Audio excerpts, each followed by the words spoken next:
Break के बाद आप सभी का स्वागत है। खबरों में आगे बढ़ेंगे। उदयपुर में नेहा नाम की महिला के मर्डर में नया खुलासा हुआ है। पुलिस के मुताबिक नेहा की हत्या दिल्ली के रहने वाले शक्ति कुमार ने की है। बताया जाता है कि पहले नेहा की सगाई शक्ति के साथ हुई थी, लेकिन कुछ कारणों से नेहा और शक्ति की शादी नहीं हो पाई और नेहा के घर वालों ने उसकी चंदन कुमार से शादी कर दी। तभी से शक्ति बदला लेने की फिराक में था। नेहा की हत्या के लिए आरोपी योजनाबद्ध तरीके से उदयपुर आया, यहां उदियापोल से स्कूटी किराए पर ली और उत्तरी सुंदरवास पहुंच गया। घटना के समय नेहा फ्लैट में अपने 9 महीने के बच्चे के साथ थी। आरोपी ने घर में पहुंचकर नेहा पर 3 फायर किए। तीसरी गोली नेहा की कनपट्टी में लगी, जिससे उसकी मौके पर ही मौत हो गई।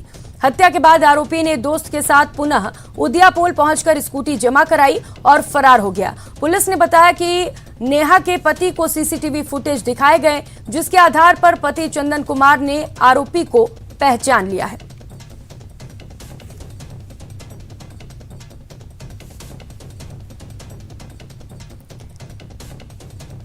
तो नेहा के मर्डर में एक नया खुलासा हुआ है।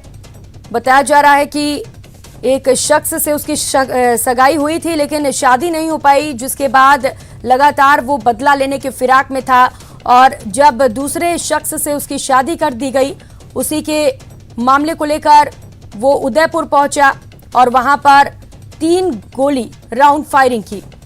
इस फायरिंग में बताया जा रहा है कि नेहा की मौके पर ही मौत हो गई। तो फिलहाल पुलिस ने पूरे मामले पर खुलासा कर दिया है। जब नेहा के पति को सीसीटीवी फुटेज दिखाया गया तो चंदन कुमार ने आरोपी की पहचान कर ली और ये तस्वीरें भी आपको दिखा रहे हैं। स्कूटी से सवार होकर आरोपी यहां पर पहुंचा और नेहा को गोली मार दी।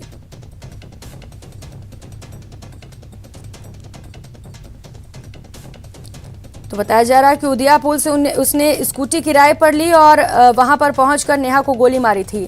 कमलेश दखनी संवाददाता हमारे साथ जुड़ चुके हैं, ज्यादा जानकारी देंगे मामले पर। कमलेश, पूरे मामले पर जानकारी दीजिए जरा, शुरू से बताइए कि क्या कुछ हुआ और ये जो नया खुलासा हुआ है उसके बारे में भी बताइएगा जरा। प्रियंका, ये पूरा मामला जो है कि प्रताप नगर थाना क्षेत्र का है, जहां सुंदरवास इलाके में एक फ्लैट है। उस फ्लैट के अंदर नेहा नाम की एक विवाहिता और उसके पति व बच्चे के साथ रह रही थी। और परसों की बात है कि एक 2 जने स्कूटी सवार पर युवक आए और एक छोटे बच्चे से एड्रेस पूछा और उसके फोटो दिखाए। उसके बाद वो फ्लैट में उन्होंने प्रवेश किया और एक जना नीचे खड़ा रहा और 2 जने ऊपर गए। उसके बाद उन्होंने किवाड़ खोलते ही उस दौरान उसका पति घर पे मौजूद नहीं था और नेहा पर उस युवक ने ताबड़तोड़ गोलियों से हमला किया और 3 फायर किए, जिसके बाद कनपट्टी पे भी एक गोली मार दी, जिससे उसकी मौके पर ही मौत हो गई। जी कमलेश, क्या पुलिस से आपकी बात हो पाई है? पुलिस को ये कामयाबी मिली कैसे? इसे लेकर कोई जानकारी है? जी बिल्कुल, इसमें ये सबसे बड़ी बात है कि जो सीसीटीवी फुटेज आए, उन सीसीटीवी फुटेज के आधार पर उसके पति ने ही उसकी शिनाख्त की कि ये जो व्यक्ति आया है उस व्यक्ति की दिल्ली का रहने वाला शक्ति सिंह नाम है इसका और इसकी कुछ समय पूर्व इसकी सगाई नेहा से हुई थी, लेकिन घर वालों ने सगाई तोड़ दी। उसके बाद से लेकर ये बदला लेने की फिराक में था और इस बदले को लेने के लिए उदयपुर पहुंचा और इतनी वारदात को करके यहाँ से निकल गया। जी कमलेश, बताया जा रहा है कि पहले नेहा की सगाई शक्ति से की गई थी। क्या ये पता चल पाया है कि किन कारणों से ये शादी तोड़ दी गई?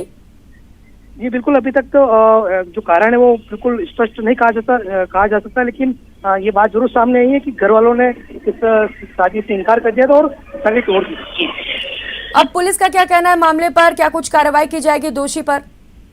बिल्कुल, पुलिस जो है कि लगातार सीसीटीवी फुटेज उसके आधार पर और जहां से उसने स्कूटी रेंट पे ली, वहां से लेकर जो तमाम जो शहर के प्रमुख चौराहे उन सब के सीसीटीवी लेकर और उसकी पहचान हो गई, लेकिन उस तक पहुंचने का पूरा प्रयास कर रही है और पुलिस का दावा है कि बहुत जल्दी इसको गिरफ्तार कर लिया जाएगा। ठीक है, बहुत शुक्रिया आपका कमलेश तमाम जानकारियों के लिए।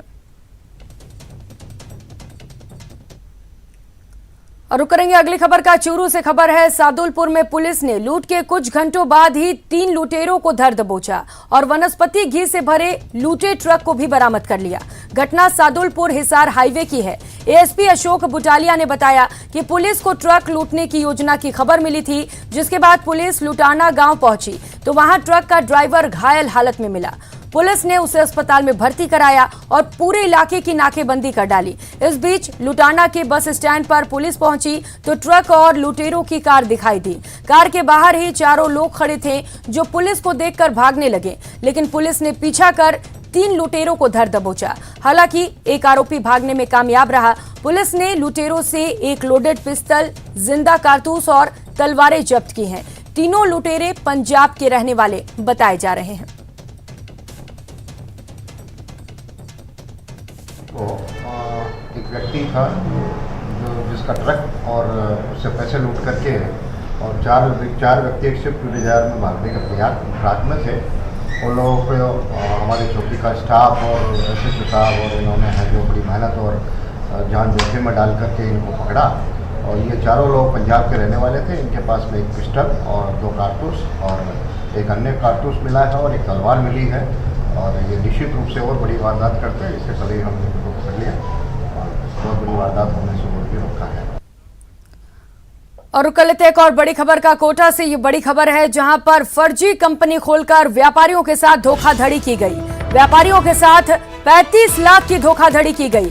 आरडी खोलकर रोजाना ये व्यापारियों से वसूली करता था। तो 24 से अधिक व्यापारियों ने मामला दर्ज करा दिया है। 6 आरोपियों की गिरफ्तारी नहीं हो पाई है फिलहाल। तो व्यापारियों ने आंदोलन की भी चेतावनी दे दी है। जैसा कि अब तक आरोपियों की गिरफ्तारी नहीं हो पाई है, इसे देखते हुए व्यापारियों ने आंदोलन की चेतावनी दी है। तो व्यापारियों के साथ बड़ी धोखाधड़ी की गई है। यहाँ पर 35 लाख रुपए बताया जा रहा है। 35 लाख रुपए की धोखाधड़ी की गई है। आरडी खोलकर रोजाना ये व्यापारियों से किस्त वसूलता था। 24 से अधिक व्यापारियों ने पुलिस थाने में मामला दर्ज कराया है। तो फिलहाल पुलिस मामले की जांच में जुटी है। फर्जी कंपनी खोलकर यहां पर व्यापारियों के साथ धोखाधड़ी की जा रही थी। 6 आरोपियों के खिलाफ नामजद मुकदमा दर्ज करा दिया गया है और पुलिस आरोपियों की तलाश में जुटी है। कोटा से ये बड़ी खबर आपको बता रहे हैं। ज्यादा जानकारी देंगे ओम प्रकाश सहयोगी हमारे साथ जुड़ चुके हैं। ओम प्रकाश, पूरी जानकारी दीजिए मामले पर और क्या कुछ अपडेट है बताइएगा। जी, ये सिमलिया इलाके में पहले व्यापारियों को लोन दिया था। लोन देने के बाद उनका विश्वास जीता और फिर फर्जी कंपनी के नाम पर आरडी खोलकर रोजाना उनसे किस्तें वसूलते थे और करीब 85 से अधिक व्यापारियों के साथ अब तक ठगी की वारदात को अंजाम दिया जा चुका है। 35 लाख रुपए की ठगी अब तक की जा चुकी है। इस मामले में अभी व्यापारियों में जो है आक्रोश व्याप्त। 2 दर्जन से अधिक व्यापारियों ने इस मामले में सिमलिया थाने में मामला दर्ज करवाने के साथ ही धरना प्रदर्शन कर उग्र आंदोलन की चेतावनी दी है। हालांकि पुलिस का कहना है कि इसमें जो एक आरोपी है, मुख्य आरोपी भी महेश गौतम है, उनको डिटेन कर लिया और जल्द उसको गिरफ्तार कर लिया जाएगा। लेकिन व्यापारी का कहना है कि इस मामले में और भी पीड़ित व्यापारी आ सकते हैं और इन्होंने कई और जगह भी इस तरह की वारदात को अंजाम दिया होगा। पूरे मामले की जांच करने की भी बात कर रहे हैं। फिलहाल इतना कहा जा सकता है कि फर्जी कंपनी खोलकर सिमलिया इलाके में 85 से अधिक व्यापारियों के साथ इस तरह की ठगी की वारदात को अंजाम दिया गया। 35 लाख रुपए से अधिक ठगी की वारदात की जा चुकी है। इसको लेकर कोटा में भी कई व्यापारियों में आक्रोश व्याप्त है कि लगातार व्यापारियों के साथ इस तरह की जो वारदात होती है उसके बाद में पुलिस सतर्कता नहीं दिखाती है। हालांकि पुलिस का कहना है कि इस मामले में व्यापारी पहले आपसी रजामंदी कर चुके थे, राजीनामा कर चुके थे, इसलिए शायद इसमें गिरफ्तारी होने में देर हुई। लेकिन ये कहा जा सकता है कि 6 नामजद आरोपियों के खिलाफ मामला दर्ज किया है। पुलिस की अलग अलग टीमें उनके ठिकानों पर दबिश दी है और जल्द पुलिस का मानना है कि इन तमाम जो 6 आरोपी है उनको गिरफ्तार कर लिया जाएगा। जी, और ओम प्रकाश बिल्कुल, और ये बड़ी अपडेट भी आपने बताया कि जो मुख्य आरोपी है उसको भी डिटेन कर लिया गया है। तो कहीं ना कहीं ये माना जाए ओम प्रकाश की जो 6 आरोपी हैं वो जल्द ही पुलिस की गिरफ्त में होंगे। जी बिल्कुल, जब मुख्य आरोपी को जब गिरफ्तार कर लिया जाएगा तो उनसे जब कड़ाई से पूछताछ की जाएगी तो जो 5 अन्य आरोपी है उनको भी जल्द गिरफ्तार करने की बात पुलिस दावा कर रही है और पुलिस का मानना है कि उनको भी डिटेन किया जा चुका है। जी ओम प्रकाश, क्या कहना है पुलिस का और कितना वक्त लग सकता है, क्योंकि व्यापारियों ने भी आंदोलन की चेतावनी दे दी है अब? हालांकि पुलिस ने स्पष्ट तौर पे कोई समय सीमा तो निर्धारित नहीं की है कि लेकिन पुलिस का मानना है कि जल्द इस मामले में गिरफ्तार कर लिया जाएगा और जो व्यापारियों में जो आक्रोश व्याप्त है और जो व्यापारियों का कहना है कि 1-2 दिन में यदि जो आरोपी है वो गिरफ्तार नहीं किए गए तो आंदोलन किया जाएगा, लेकिन पुलिस का मानना है उससे पहले आरोपी को गिरफ्तार कर लिया जाएगा। और इस मामले में पुलिस की अलग अलग टीमें दबिश देकर पूरी तरह से जांच करने में जुटी हुई हैं और पुलिस का मानना है कि इस मामले में जल्दी ही जी, और बिल्कुल हम प्रकाश लगातार नजर भी बनाए रखेंगे, आरोपियों की गिरफ्तारी होगी उस पर भी अपडेट लेते रहेंगे। बहुत शुक्रिया आपका तमाम जानकारियों के लिए। और खबरों में आगे बढ़ेंगे। बैंक ब्याज से कई गुना ज्यादा रिटर्न के चक्कर में कोटा में सैकड़ों लोग एक चिट फंड कंपनी में निवेश कर ठगी का शिकार हो गए। इस पूरे मामले की जांच अब एसआईटी को सौंप दी गई है और इस मामले में अब तक 35 केस दर्ज हो चुके हैं, लेकिन अभी तक फरियादियों को इंसाफ नहीं मिल पाया है। हालांकि इस केस में आरोपियों की मदद करने वाले गुमानपुरा थाने के एसएचओ और एक एसआई को सस्पेंड कर दिया गया है।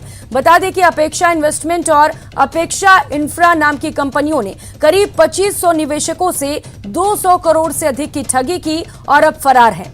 2012 में गठित इस कंपनी ने 1 लाख के निवेश पर साल के 30,000 का गारंटेड रिटर्न का सपना दिखाया था, लेकिन रिटर्न तो दूर, अब मूल के लिए भी निवेशक दर दर भटक रहे हैं। सर मेरा परिचित था ओम सैनी तालेड़ा वाला, हमारी इलेक्ट्रॉनिक्स की शॉप है शॉपिंग सेंटर में, तो वो हमारे से सामान लेने आता था।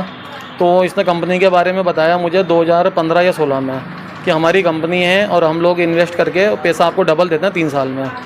तो मैंने इसको मना कर दिया कि भाई इसके अंदर रिस्क है, मैं ऐसा नहीं करूँगा। फादर भी मेरे उस टाइम जिंदा थे, तो हमने मना कर दिया। फिर ये मुरली मनोहर नामदेव को लेके आए एक बार, तो मैंने तब भी मना कर दिया कि हमें समझ में नहीं आती ये चीज़, ये प्राइवेट काम है।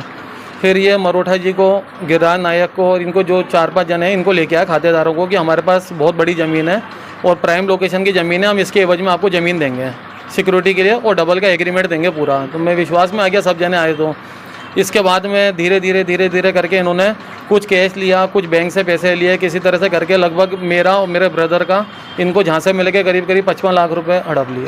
तो उन्होंने कहा कि इसमें आरडी करो, इसमें आरडी तो 3-4 साल से आरडी हम उसके यहाँ करवा रहे थे, घर से पैसे ले जाते थे, घर पे वापस आरडी के पैसे आते थे जो दे भी जाते थे, तो हम विश्वास में थे। फिर उन्होंने उनके जवाई हिमांशु विजय जी को बोला और उनको हमारे घर लेकर के आए कि भाई प्रॉपर्टी में ये पैसा लगवाने के लिए हमको मतलब प्रोत्साहित किया कि आप लगाओ, आपके डबल हो जाएंगे। तो 2 लाख की प्रॉपर्टी का मतलब हमको कागज़ भी दिए उन्होंने, और कि आपको कागज़ से मतलब नहीं, आप इसको बेच भी सकते हो चाहो तो, और नहीं तो फिर 3 साल में आपको डबल तो मिलेंगे ही सही।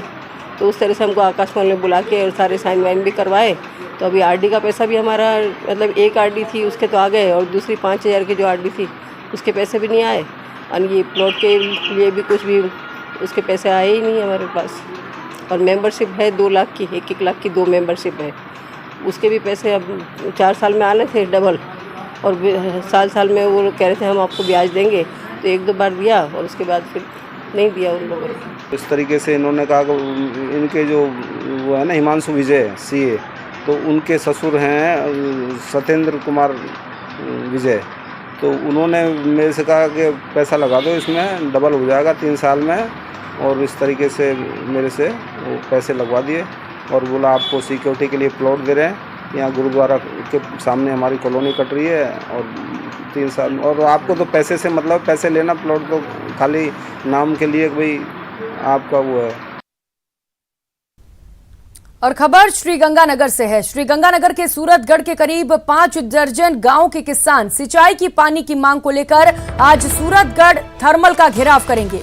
पिछले काफी सालों से एटा सिंगरासर माइनर के निर्माण की मांग को लेकर किसान संघर्ष कर रहे हैं, लेकिन किसी भी सरकार ने कोई ध्यान नहीं दिया। नतीजा 5 दर्जन गांव के किसान सिंचाई के पानी से वंचित हैं। किसानों की प्रस्तावित सभा और घेराव को देखते हुए स्थानीय प्रशासन के साथ साथ थर्मल प्रशासन भी सतर्क है। इसको देखते हुए सूरतगढ़ थर्मल के गेट नंबर 2 के बाहर बैरिकेडिंग कर दी गई है और शांति व्यवस्था बनाए रखने के लिए तहसीलदार को कार्यपालक मजिस्ट्रेट लगाया गया है। तो 5 दर्जन गांव के किसान आज सिंचाई की पानी की मांग को लेकर घेराव करेंगे, प्रदर्शन करेंगे। बताया जा रहा है कि लंबे समय से ये मांग कर रहे थे सिंचाई की पानी के लिए, लेकिन इनकी मांग को पूरा नहीं किया गया है, जिसके चलते वे मजबूर होकर आज प्रदर्शन करेंगे। और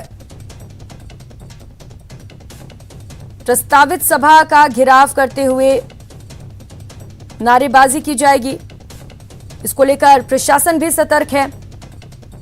अशोक सहयोगी हमारे साथ ज्यादा जानकारी के साथ जुड़ चुके हैं। अशोक, घेराव करने को लेकर क्या कुछ तैयारियां अभी और क्या कुछ वहां पर ताजा तस्वीरें आप देख पा रहे हैं? देखिए प्रियंका, जिस तरह से हम अपने दर्शकों को सूरतगढ़ थर्मल के गेट नंबर 2 के जो विजुअल्स दिखा रहे हैं उसमें स्पष्ट है कि किसानों के जो प्रस्तावित धरना है और थर्मल का जो घेराव है उसको लेकर प्रशासन भी हाई अलर्ट मोड पर है और प्रशासन ने वहां पर सुरक्षा के पुख्ता इंतजाम किए हैं। क्योंकि लगभग 5 दर्जन गांवों के जो किसान हैं वो आज यहाँ पर सभा करेंगे और सभा कर एटा सिंगरासर माइनर निर्माण की मांग करेंगे। क्योंकि पिछले काफी सालों से किसान इस क्षेत्र के लिए एटा सिंगरासर पानी की माइनर निर्माण की मांग कर रहे हैं, लेकिन कई सरकारें आई और कई सरकारें गई, लेकिन किसानों की ये मांग अभी तक पूरी नहीं हो पाई है।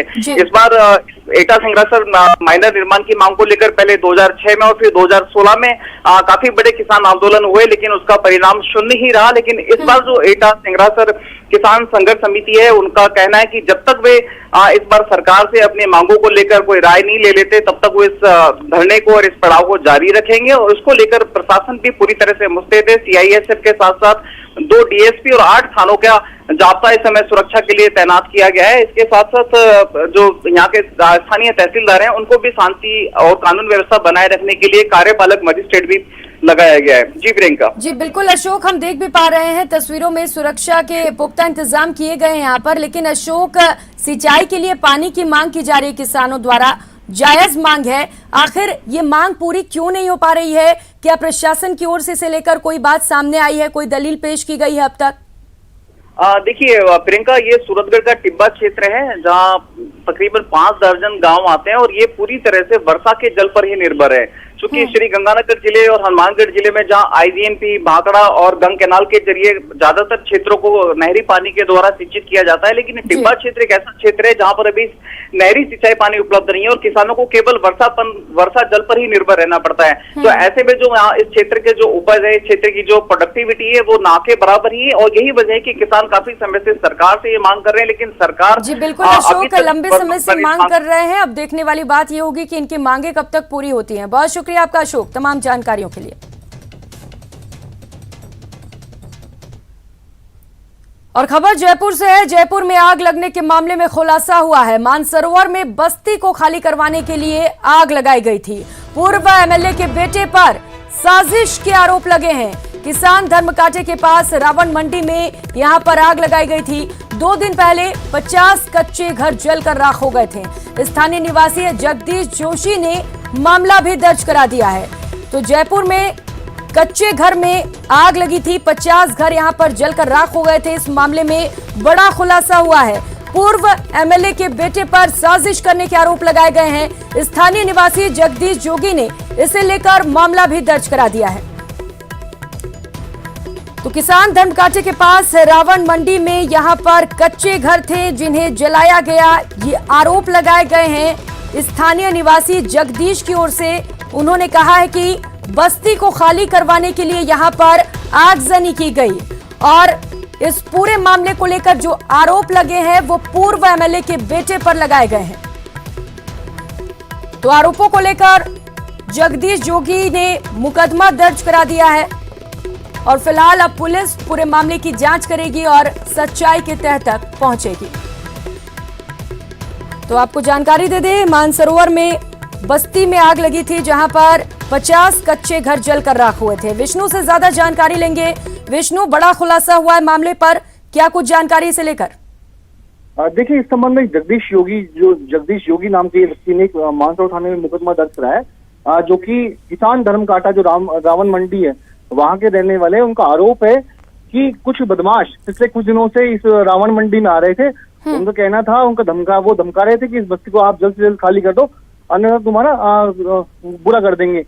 और उसके बाद उनका आरोप है कि कुछ बदमाश 3-4 गाड़ियों में शाम को करीब 4:30 बजे वहां पर आए और उन्होंने किसान धर्मकाटा पे जो रावण मंडी है वहीं पर पीछे की तरफ बस्तियों में जो कच्ची जो झोपड़पट्टियां थी उनमें आग लगाई, जिसकी वजह से वहां पर बड़ी आगजनी की घटना हुई। और पूरे मामले में जगदीश जोगी ने यह भी आरोप लगाया कि इसमें कोई पूर्व एमएलए उनके बेटे का हाथ है। जी ठीक है, अब एमएलए के बेटे पर आरोप लगे हैं और मुकदमा भी दर्ज करा दिया गया है। अब पुलिस आगे की जांच करेगी और दूध का दूध और पानी का पानी होगा। बहुत शुक्रिया आपका तमाम जानकारियों के लिए। ब्रेक के बाद आप सभी का स्वागत है। आज विश्व साइकिल दिवस है। इस मौके पर जयपुर स्मार्ट सिटी की ओर से जवाहर सर्कल से साइकिल रैली का आयोजन किया गया। 14 किलोमीटर के साइकिल रैली में बड़ी संख्या में अधिकारियों और कर्मचारियों और आम लोगों ने भी हिस्सा लिया। युवाओं के साथ साथ बुजुर्गों ने भी साइकिल दौड़कर वर्ल्ड साइकिल डे सेलिब्रेट किया। विश्व दिवस साइकिल दिवस है और आज के दिन सभी जो साइकिलिस्ट प्रेमी है, साइकिल के प्रेमी है, वो अपने साइकिल के साथ राइड करते हैं। वो कभी किसी चीज़ से परेशान नहीं होते। साइकिल चलाओ और स्वस्थ रहो, यही हमारा उद्देश्य होना चाहिए और पॉल्यूशन भी कम करना चाहिए। आज जो ये राइड हो रही है स्मार्ट सिटी के द्वारा, ये साइकिल रैली निकाली जा रही है, जिसके अंदर राठौड़ जी का काफ़ी सहयोग है। करीब हमारे 180 से ऊपर राइडर्स आएंगे। इस बुलेटिन में फिलहाल इतना ही। मुझे दीजिए इजाजत। नमस्कार।